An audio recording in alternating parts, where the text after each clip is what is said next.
ত্রয়োদশ জাতীয় সংসদ নির্বাচনে ৩০ আসনে ভোট জালিয়াতি এবং অনিয়মের অভিযোগ নির্বাচন কমিশনে দিয়েছে ১১ দলীয় জোটের একটি প্রতিনিধি দল।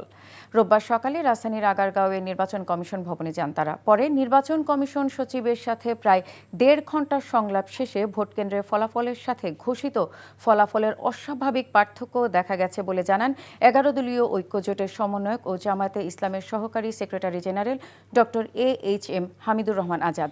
তিনি বলেন, ফলাফল শিটেও অনেক ঘষামাজার চিত্র দেখা গেছে। অভিযোগ আমলে নিয়ে শিগগিরই নির্বাচন কমিশন ব্যবস্থা নিবে বলে প্রত্যাশা করেন তিনি। অনিয়ম ও সহিংসতার প্রতিবাদে কাল ঢাকায় বায়তুল মোকাররমে প্রতিবাদ সভা করবে বলেও জানান তিনি।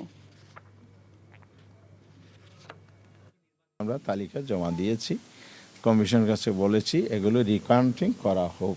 আমাদের কমপ্লেন আমরা দিয়ে গেলাম, আইনের দরজা খোলা আছে। ওনারাও বলেছেন আমরাও আইনের প্রক্রিয়ার মধ্যে যাব।